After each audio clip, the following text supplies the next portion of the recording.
हमारे भाई अगर बुरा ना माने तो कृष्ण जी भी पांचों वक्त की नमाज पढ़ा करते थे।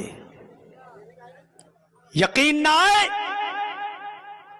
तो श्रीमद् भागवत गीता का 6वां अध्याय का 10वां मंत्र देख लीजिए। बयान आपने सुन ही लिया है, बात निकल गई है तो बहुत दूर तक जाएगी। जयशंकर ने स्क्रिप्ट लिखी है तो फिर बाल की खाल निकालना भी बहुत जरूरी हो जाता है। उत्तर प्रदेश के मथुरा में एक मौलाना है जर्जिस अंसारी। विवादित बयान आया, तूफान मच गया। मौलाना ने बयान दिया कि भगवान श्री कृष्ण धर्म से मुस्लिम थे। इतना ही नहीं, मौलाना ने यह भी कहा कि श्री कृष्ण दिन में 5 बार नमाज पढ़ते थे।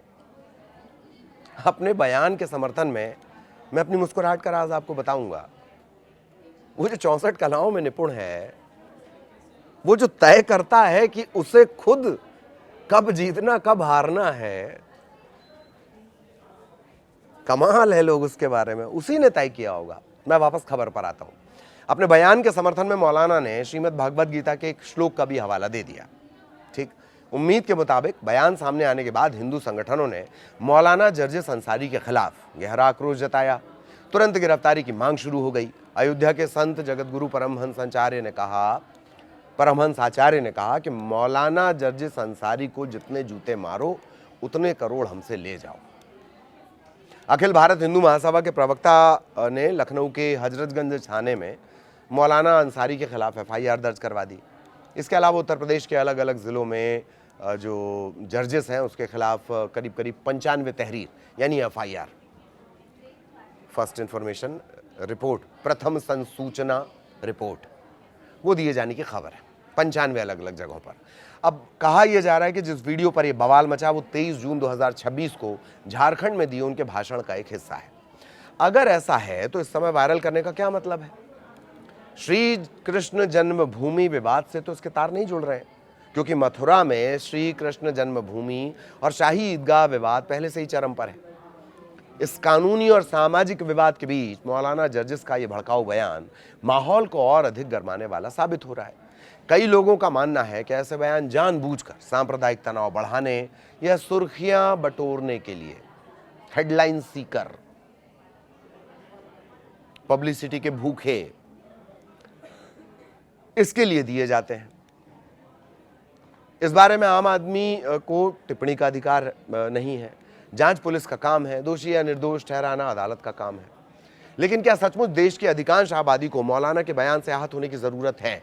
क्या यह सच है कि देश के ज्यादातर मुसलमान कन्वर्टेड हैं? बताइए, क्या यह सच नहीं है कि देश के जो ज्यादातर मुसलमान हैं कन्वर्टेड हैं? ऐतिहासिक और डेमोग्राफिक अध्ययनों के मुताबिक भारत और दक्षिण एशिया के ज्यादातर मुसलमानों के पूर्वज स्थानीय हिंदू या दूसरे धर्मों के मानने वाले थे। सदियों के दौरान अलग अलग कारणों से उन्होंने इस्लाम अपनाया। इस्लाम अपना तो लिया, लेकिन ज्यादातर मुसलमानों को अरबी और फारसी का फर्क तक नहीं पता है। अरबी और फारसी का फर्क तक नहीं पता है। अरबी सेमिटिक परिवार की है और कुरान की भाषा है, जबकि फारसी इंडो यूरोपीय भाषा परिवार की भाषा है। दोनों की लिपि जो है वह अरबी है, लेकिन व्याकरण और शब्द अलग अलग है। जिन मुसलमानों को अरबी फारसी के बीच का फर्क नहीं पता, उनसे श्रीमद् भगवत गीता के श्लोक की सही व्याख्या की उम्मीद क्यों की जाए? वैसे इस देश में मुसलमान भी संस्कृत के प्रति अपना प्रेम प्रदर्शित करते रहे। अरे इस देश के छोड़िए, पाकिस्तान में संस्कृत पढ़ी जा रही है, रिसर्च की जा रही है। कई इतिहासकारों ने अब्दुल रहीम खान खाना और दारा शिकोह को संस्कृत का विद्वान बताया है। 11वीं सदी के इतिहासकार अलबरूनी ने संस्कृत को विशाल पहुंच वाली भाषा माना। दूसरी बात श्री कृष्ण को लेकर है। श्री कृष्ण किसी एक के नहीं है, बल्कि अंग जग के शरणदाता हैं, ब्रह्मांड के नायक हैं, देश काल मजहब क्षेत्र लिंग इन तमाम चीजों से परे हैं।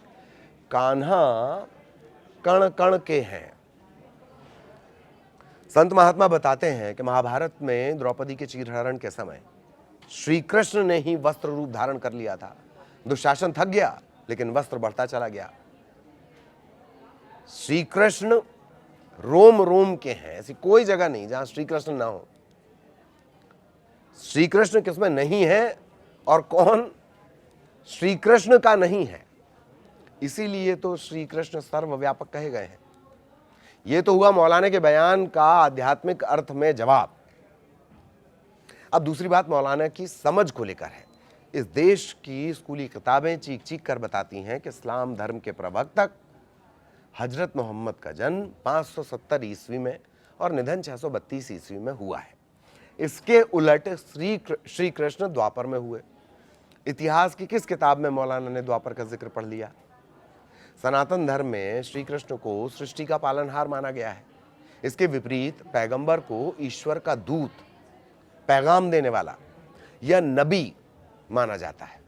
सवाल फिर वही कि क्या इस देश को उस मौलाना की बात को गंभीरता से लेने की जरूरत है जो पहले भी अपने बयानों से तूफान उठाता रहा है, विवाद बढ़ाता रहा है, तनाव बढ़ाता रहा है।